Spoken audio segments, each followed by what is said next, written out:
Oke, bismillahirrahmanirrahim. Assalamualaikum warahmatullahi wabarakatuh. Baik, selamat pagi, siang, sore, dan malam, teman-teman semua yang menonton presentasi kita, pembahasan kita kali ini, dimanapun teman-teman berada, dan kapanpun teman-teman menonton ini. Semoga sehat selalu, dan insya Allah kita selalu dinaungi lindungan Allah Subhanahu wa Ta'ala. Amin ya Rabbal Alamin. Baik, teman-teman semua. Kami dari kelompok 6 mata kuliah Semantik Bahasa Arab. Kami akan membahas tentang perkembangan makna bab terakhir gitu ya. Bab terakhir dari semantik ini. Di sini ada Hasna Amelia dengan NPM digit akhir 46. Kemudian juga ada Usman Nurul Quran dengan NPM akhir 47. Tasya Ainur Hafifah 48. Alif Muhammad Salih, saya sendiri 49, dan Fadlan Saputra dengan NPM akhir 51. Baik, bisa dilanjut.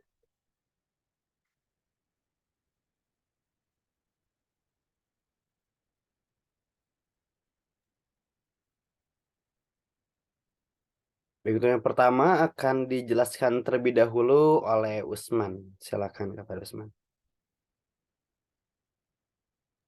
Baik, terima kasih atas waktunya. Untuk materi yang pertama, apa itu pengertian dari perkembangan makna itu sendiri? Perkembangan makna dapat diartikan pada adanya gejala pergeseran atau perubahan makna kata-kata dalam bahasa. Akan tetapi, pergeseran atau perubahan makna kata-kata itu tidak banyak bila dibandingkan dengan kata-kata yang tidak mengalami pergeseran atau perubahan makna. Boleh di next. Eh, yang menjadi masalah, apa yang menjadi sebab terjadinya pergeseran atau perubahan makna tersebut. Menurut Cohen 1996 dalam bukunya The Diversity of Meaning menyatakan bahwa akibat perkembangan bahasa dalam rentang waktu yang panjang, maka kata-kata dapat berubah maknanya. Demikian juga menurut Ullman 1973 bahwa antara kata dengan maknanya ada hubungan timbal balik, sehingga makna dapat berubah bila dalam hubungan itu terjadi pergeseran. Selanjutnya,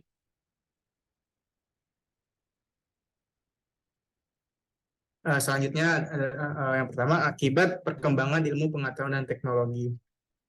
Perkembangan dalam bidang ilmu pengetahuan dan teknologi dapat menyebabkan perubahan makna sebuah kata. Di sini, sebuah kata yang sebelumnya mengandung konsep makna yang sederhana berubah akibat adanya pandangan baru dalam bidang ilmu atau akibat perkembangan teknologi. Contohnya, yaroh yang sebelumnya bermakna musafir atau kafilah berunta, sekarang maknanya dapat bergeser menjadi mobil, seperti yang terdapat dalam surat Yusuf ayat 10. Boleh di next. Yang berbunyi qalaqal a'udzubillahi minasyaitonirrajim qalaqal ilum minkum la taqtulu yusuf wa alqu fi ghayabatil jub yaltaqitahu ba'dus sayyarati kuntum fa'ilin. Seorang di antara mereka berkata, janganlah kamu membunuh Yusuf, tetapi masukkan saja dia ke dasar sumur agar dia dipungut oleh sebagian musafir jika kamu hendak berbuat. Yusuf ayat 10.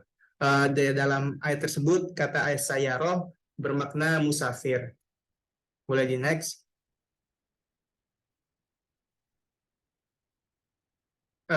Tetapi karena kemajuan teknologi, kata sayaroh tidak lagi bermakna musafir. Contohnya selanjutnya adalah pada kalimat safartu ila Jakarta bisa yaroh. Saya pergi ke Jakarta dengan mobil. Kata sayaroh di kalimat tersebut bukan berarti musafir atau kafilah, tetapi bermakna mobil karena konteks di dalam kalimat tersebut merupakan pengaruh dari perkembangan zaman atau perkembangan teknologi. Boleh di next selanjutnya.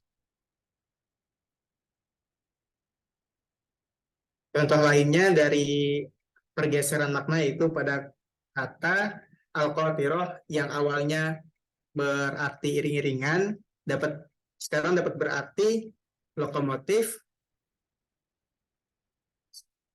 Lalu ada kata adzarroh yang berarti biji yang sangat kecil, yang dalam terjemahan Departemen Agama di Indonesia dapat berarti biji sawi.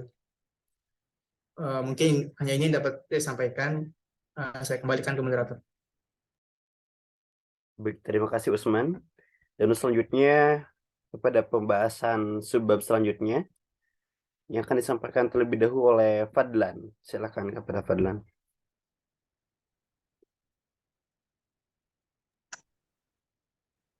Untuk selanjutnya oleh saya, moderator. Oh, baik. Oleh Hasna terlebih dahulu barangkali. Silakan. Baik, langsung saja ke pembahasan selanjutnya.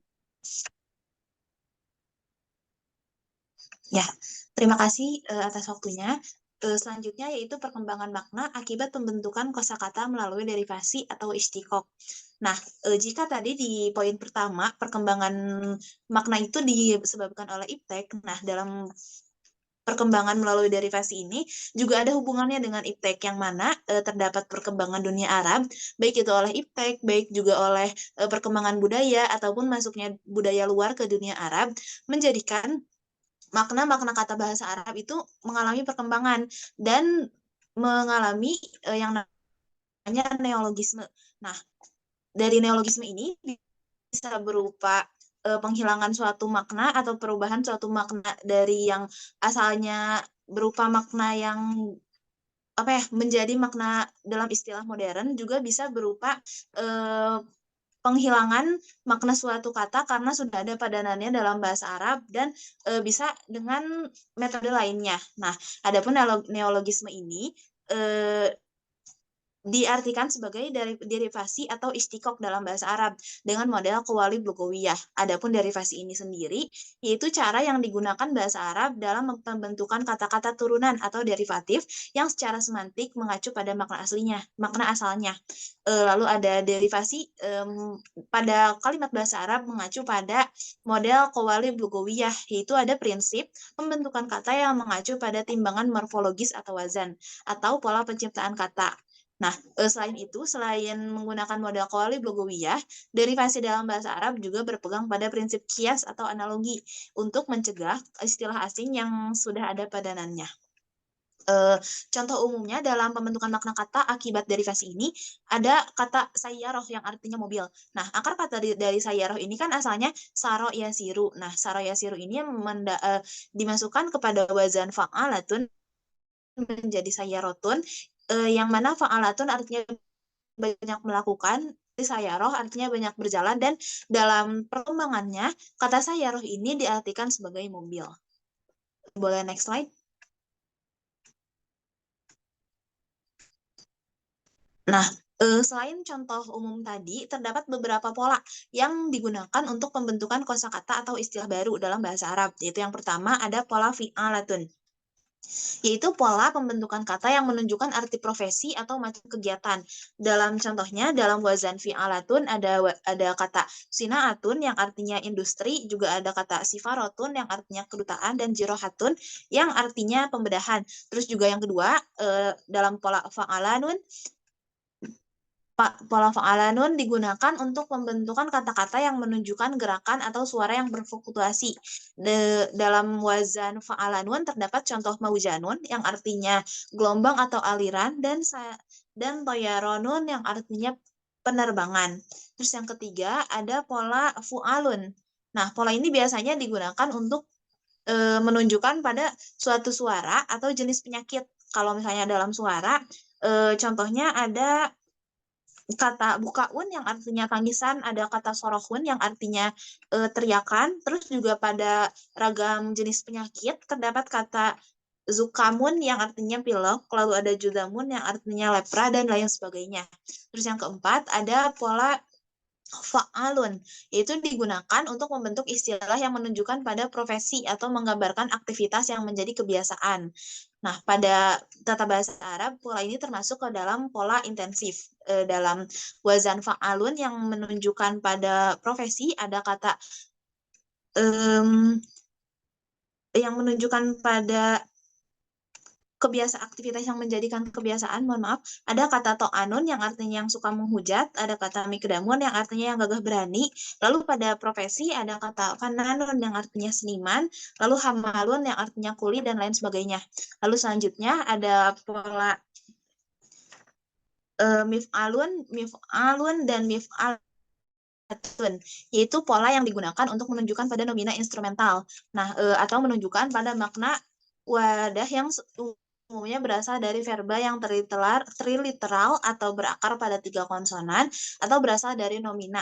Contohnya ada kata mihbarotun yang artinya botol atau wadah tinta dan kata mimtorun yang artinya jas hujan. Sekian dari saya kembalikan kepada moderator.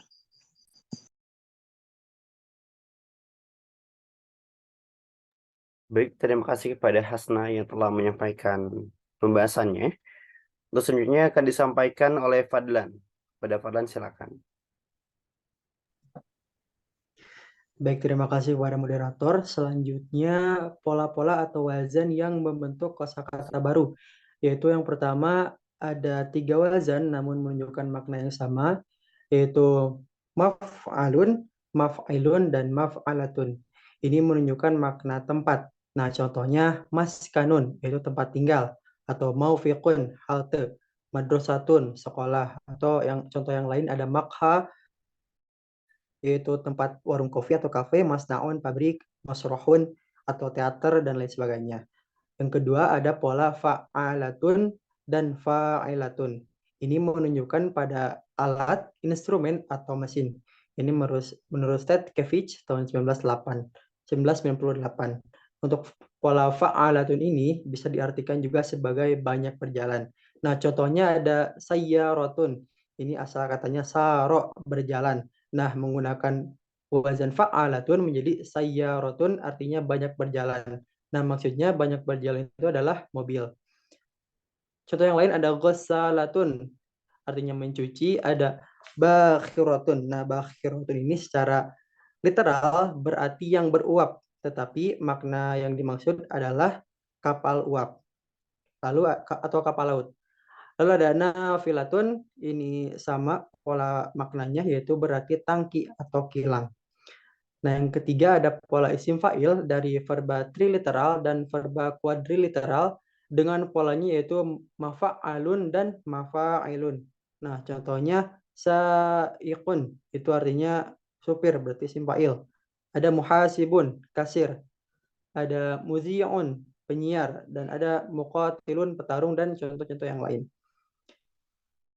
Lalu ada pola mufta'alun. Nah, ini berkonotasi pada arti tempat lazim digunakan dalam bahasa Arab modern. Contohnya ada kata mujtami'un. Nah, kata mujtami'un ini dalam bahasa Arab modern itu artinya masyarakat, tetapi arti klasiknya itu berarti tempat berkumpul.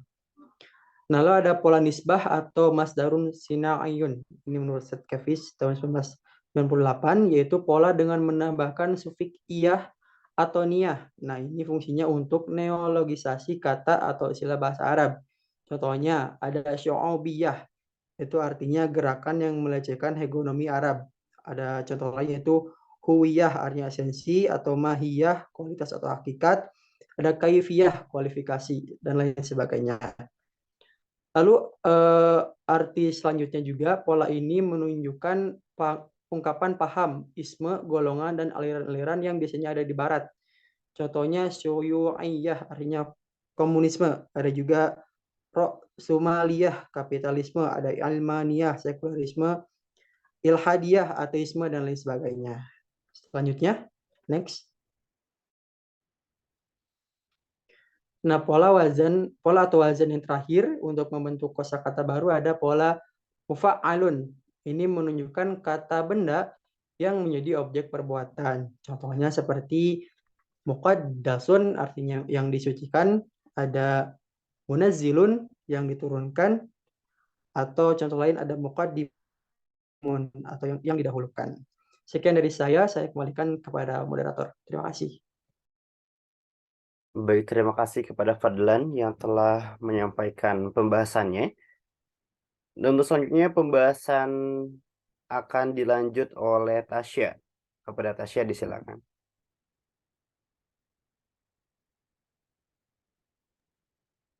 Baik, terima kasih.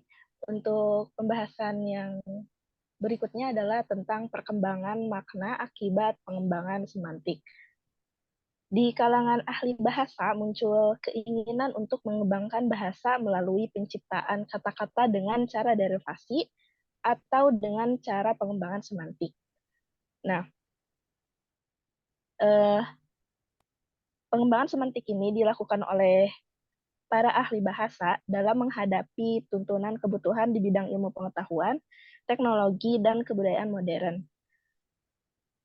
Di dalam pengembangan semantik ini, neologisme dengan cara pengembangan semantik sangat berkaitan erat dengan neologisme dengan cara derivasi secara umum. Kalau derivasi melalui pengembangan semantik, ialah kata yang dihasilkan mengalami perubahan makna dari makna yang aslinya, yaitu makna figuratif, atau melalui proses ini, kata atau disebut wad'u bil majaz. Terus melalui proses ini itu kata atau istilah baru itu tetap mengandung kesamaan formal dengan kata yang lamanya. Untuk contohnya, seperti kata sina'atun yang berarti pekerjaan atau kerajinan, ini akar katanya adalah sod, nun, dan ain. Dari akar kata ini terbentuklah kata masnaun dan masani'u yang artinya apa yang dibuat untuk pengairan. Terus makna tersebut bersama sejumlah kata makna lainnya dijelaskan dalam kamus Mu'jam Maqayis fil Lughah dengan terlebih dahulu menjelaskan makna asal dari kata sod, nun, dan ain. Ini adalah perbuatan atau pekerjaan tangan yang dilakukan dengan mahir, seperti contoh sonaun atau sona yang berarti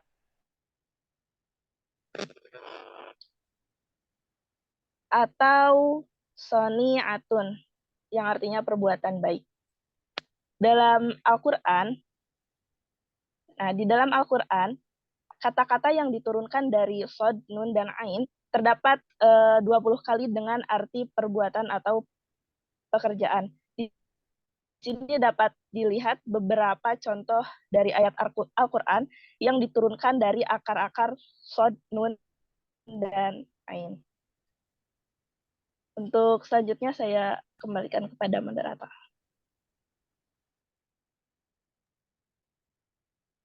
Baik, terima kasih kepada Tasya atas pemaparannya tadi. Dan untuk selanjutnya, pembahasan akhir sekaligus penutup akan dilanjut oleh saya sendiri. Dan ini melanjutkan dari contoh Tasya tadi, yang mana pas di buku juga gitu ya, kebanyakan dengan contoh daripada definisi ataupun yang lainnya. Dan untuk contoh ini diambil dari perkembangan semantik yang dapat dilihat pada kata-kata yang berakar dari fonem to, ya, ro, begitu ya. Yang mana pada mulanya menunjuk pada arti ringannya suatu di udara gitu awalnya to, ya, ro. Atau arti terbang pada sesuatu yang cepat geraknya. Dari akar to, ya, ro, lahir kata tato, ya, ro, yang artinya terpisah-pisah atau berterbangan. Ataupun bisa jadi lahir kata istatoro yang artinya terpencar.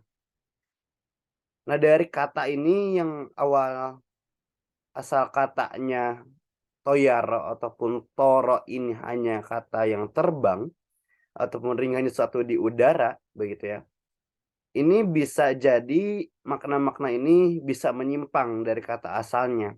Seperti kata tatoyaro yang mungkin tidak ada di sini, tapi dari tatoyaro ini artinya merasa pesimis atau menganggap bernasib sial atau bernasib naas mendapat naas atau celaka karena suatu atau seorang. Tapi meski demikian, bentukan tersebut tetap dikaitkan dari bentuk dasarnya, yaitu toirun, yang artinya burung. Kenapa? Karena sebab pada zaman dahulu, kesialan dan musibah dikaitkan dengan suara burung gagak atau lainnya. Jadi masih ada hubungan gitu ya, meskipun artinya mendapatkan nasib yang kurang baik gitu ya. Akan tetapi merujuk kepada sejarah historis sebelumnya yang mana burung gagak bisa dikaitkan dengan orang yang mendapatkan kesialan begitu. Kemudian arti menyimpang yang lain juga pada bentukan adjektif ismul fa'il maf'ul seperti matoroh pada frasa bi'run matoroh yang artinya sumur bermulut besar. Kemudian banyak juga yang mana yang harusnya akar katanya toirun ataupun tayaro ini artinya terbang secara singkatnya, akan tetapi bisa bermakna lain gitu ya. Bisa bermakna lain sesuai dengan konteksnya itu gitu ya. Seperti ada toirun yang artinya selain toirun itu adalah burung, akan tetapi karena perkembangan semantik juga dengan teknologi juga didukung oleh teknologi, maka toirun artinya bisa bermakna pesawat terbang ataupun toiratun ya. Juga bisa bermakna seperti helikopter yang dalam bahasa Arab disebut toiratun umudiyatun atau bisa juga helikopter, dan toyarun sebagai pilot dan lain sebagainya. Maka dari ini perkembangan makna juga bisa dilihat dari semantiknya itu sendiri begitu ya. Mungkin itu beberapa akibat ataupun sebab perkembangan makna. Yang pertama tadi dari teknologi gitu ya. Kemudian juga perkembangan makna yang berakibat pada semantik dan juga tadi dari derivasi dan lain sebagainya yang sudah disampaikan oleh kelompok 6 ini. Dan mudah-mudahan ilmu yang kami sampaikan, yang kami review dari materi khususnya buku Pak Tajudin ini bisa bermanfaat dan dapat dipahami oleh teman-teman yang mendengarkan ataupun menonton video ini dimanapun teman-teman berada. Mungkin cukup sekian dari kami kelompok 6B. Semoga bermanfaat dan sehat selalu. Burung irian, burung cendrawasih, cukup sekian dan terima kasih. Wassalamualaikum warahmatullahi wabarakatuh.